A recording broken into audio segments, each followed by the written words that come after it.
ظاہر ہے اتنے سال کے بعد ایک بزرگ ہیں, کوئی گلے میں پرابلم ہو گئی, آواز بند ہو گئی, فوراً ان عاملوں نے چیخنا شروع کر دیا, دیکھا دیکھا ہمارے خلاف بولتے تھے, ہم نے گلا بند کر دیا ہے. اللہ تعالیٰ نے ایک دن کے لیے حضرت کا گلا کھولا. کمال کی بات ہے, ایک دن کے لیے کھلا, اگلے دن دوبارہ بند ہو گیا. اور ایک دن کے لیے کھلا, اس میں حضرت نے بیان ریکارڈ کروایا کہ کوئی عامل ہے نا جو یہ جھوٹ بولتا ہے کہ اس کے جادو سے میرا گلا بند ہوا ہے, وہ میرے سامنے آئے. میں بیماری ہے, لنگس میں بعض دفعہ بیماری ہو جاتی ہے, گلا بند ہو جاتا ہے. ڈاکٹروں نے بتایا کہ وہ آپ کو اس کا فالج ہوا ہے, گلے کا بھی فالج ہوتا ہے بعض دفعہ, اور 78 سال کی عمر میں, یہ تو بیانات بھی ان کے ہوتے تھے, تو ہو گیا بند.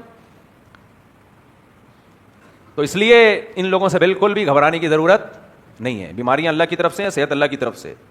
کوئی بیماری ہو جائے تو یہ نہ بولا کرو انہوں نے کہ ان کم بختوں کو, میرے بھائی اگر ان کے پاس یہ سب کچھ ہوتا, یہ فلیتے پلیتے نہ کر رہے ہوتے, یہ کوئی جاب کر رہے ہوتے بیٹھ کے. یہ کم بخت نہ ڈاکٹر ہوتے ہیں, نہ انجینئر ہوتے ہیں, نہ حکیم ہوتے ہیں, ان کو کوئی ہنر نہیں ہے.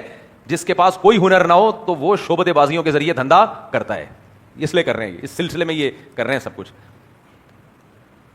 اس لیے میرا چیلنج ہمیشہ سے تھا, ہمیشہ سے ہے, اور انشاءاللہ ہمیشہ رہے گا کہ دم نہیں ہے, ان کے باپ میں دم نہیں ہے.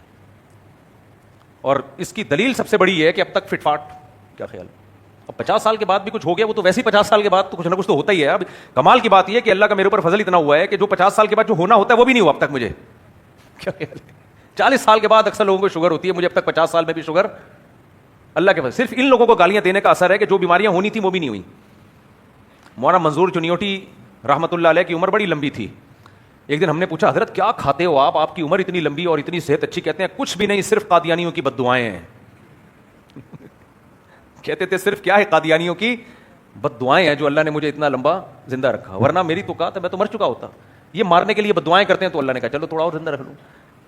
اب میں 51 سال کا ہو گیا, تو اب بھی بیماریاں آ سکتی ہیں بھائی, سب کچھ ہو سکتا ہے, لیکن اب تک کیوں نہیں ہوا؟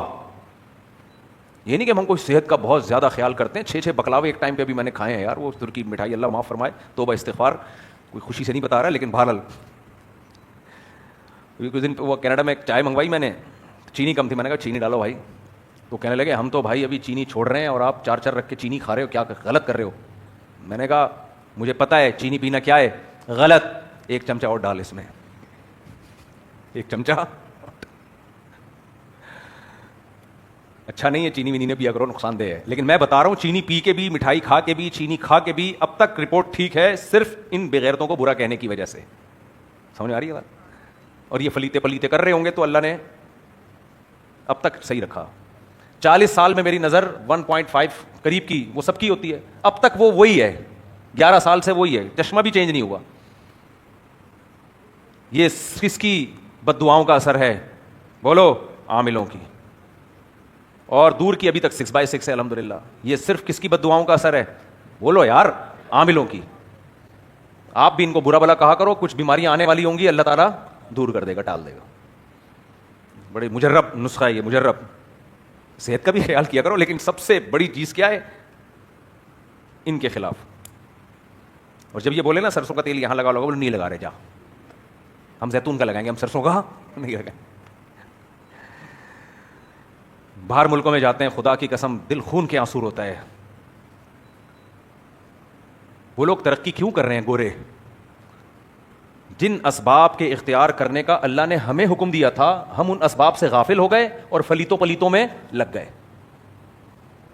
اور وہ لوگ پتہ ہے ان کے بچے, انگریزوں کے بول تو بچے ہوتے ہی نہیں ہیں, ایک آدھ اگر کہیں نظر آ جائے تو وہ جن چڑیل سے نہیں ڈرتے, رات کو اکیلے بھی کہیں چلے جائیں گے.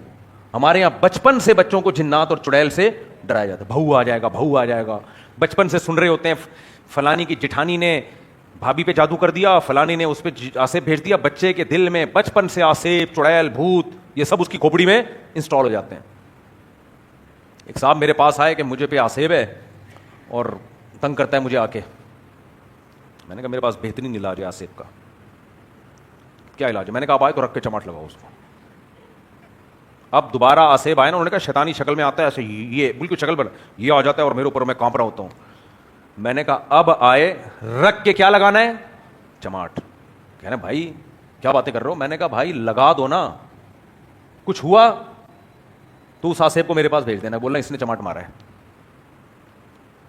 تو انہوں نے پھر مجھے بتایا کہ الحمدللہ جب سے میں نے یہ فیصلہ کیا نا اب آئے گا تو رکھ کے لگاؤں گا، آیا ہی نہیں ہے، آیا ہی نہیں ہے۔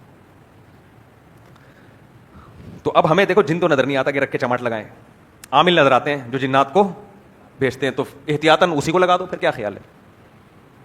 کوئی عامل آپ کو آئے بولے میں جن بھیج رہا ہوں، چڑیل بھیج رہا ہوں، ہر عامل کو جا کے بلا وجہ نہیں کوٹنا شروع کر دو، ایف آئی آر کٹے گی، کیس ویس ہو جائے گا۔ لیکن جو عامل کہے نا میں جن چڑیل بھوت بھیج رہا ہوں آپ پر، تو اس کا علاج یہ نہیں کہ فلیتے پلیتے اور یہ اور یہاں کچھ بھی نہیں، اس کا علاج ہے بولو تو ابھی بھیج، اس کو ایک لگاؤ گھوم جائے وہ۔ یہ علاج بتا رہا ہوں، دیکھو ان چیزوں کا اثر ان لوگوں پہ ہوتا ہے جن میں قوت انفعالیہ، اثر قبول کرتے ہیں، اثر لے رہے ہوتے ہیں۔ جب آپ نے رکھ کے لگا دیا تو آپ اثر دے رہے ہو۔ ٹینشن دینا سیکھو، سمجھ میں آ رہی ہے؟ لیا مت کرو۔ میں اتنا کیوں بولتا ہوں ان عاملوں کے خلاف ہر دوسرے بیان میں؟ کیونکہ میرے علاوہ کوئی بول نہیں رہا، دوسرے بولنا شروع کر دیں میں خاموش ہو جاؤں گا۔ اور میں بار بار ایک بات کہتا ہوں، یہ مذہبی لوگوں کا منجن ہے۔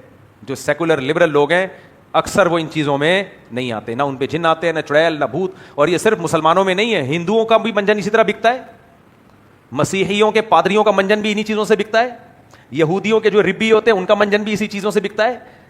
جب مذہب کی اوریجنل تعلیمات پہ عمل نہیں ہوتا، مذہبی لیڈر کے پاس نالج ہی نہیں ہوتی، لوگوں کو حلال حرام بتائے، جائز ناجائز بتائے، جب نہیں ہے تو وہ مذہبی اسکالر کرے گا کیا؟ پھر وہ اسی طرح سے لوگوں کو الو بناتا ہے۔ دیکھو آپ کو جب کسی سے عقیدت ہوتی ہے تو اس عقیدت کی کوئی وجہ ہوتی ہے یا بغیر وجہ کی عقیدت ہو جاتی ہے؟ توجہ ہے نا آپ لوگوں کی؟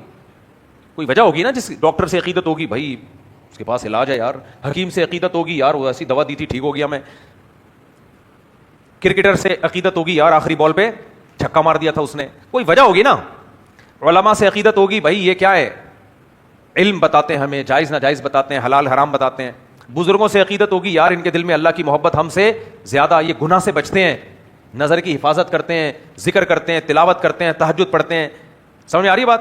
اب جو مذہبی اسکالر جس میں نہ تقویٰ ہو اور نہ اس کم بخت کے پاس علم ہو، وہ کہاں جائے گا؟ اس کا کیا ہوگا کالیا؟ سمجھ میں نہیں آ رہی بات؟ دیکھو مدرسے میں کچھ طلبہ ایسے پڑھتے ہیں جو پڑھتے نہیں ہیں، علم آتا نہیں ہے ان کو، نہ عبارت پڑھ سکتے ہیں نہ حدیث پڑھ سکتے ہیں، وہ ٹائم ضائع کیا ہوتا ہے انہوں نے، ایک بھیڑ چال کی طرح چل رہے ہوتے ہیں۔ اب جب وہ مدرسوں سے فارغ ہوتے ہیں تو حلال و حرام کا علم تو ہوتا نہیں ان کے پاس، کوئی ریسرچ کر نہیں سکتے، حدیثوں کا نہیں پتا ہوتا، کتابیں کو نہیں پتا ہوتا، یہ نہیں پتا ہوتا کون سی کتاب میں کون سا مسئلہ ملے گا، کون سی کتاب میں نہیں ملے گا، کس کتاب کی کیا حیثیت ہے، کچھ نہیں پتا ہوتا بیچاروں کو، محنت ہی نہیں کی ہوتی۔ دوسرا طریقہ یہ ہوتا ہے کہ بھائی نیک بن جاؤ، بہت وہ لمبا پروسیس ہے، بہت کیا اس میں کیا لگتا ہے، کیونکہ آپ جوان آدمی نیک بن بھی جائے گا تو لوگ مانتے نہیں اس کو نیک، ہاتھ پاؤں کو نہیں چومے گا اس کے، بولے ابھی لونڈا لپاڑا کل کا پتہ نہیں کتنے دن کا نیک بنا ہے۔ تو اس میں بھی انتظار کرنا پڑے گا، 50 سال 60 سال 70 سال کا ہو جائے تب جا کے کوئی خلافت مل جائے تو شاید کچھ عقیدت۔ یہ دونوں کام کیا ہیں؟ مشکل۔ تو اب مذہبی اسکالر کے لیے، اچھا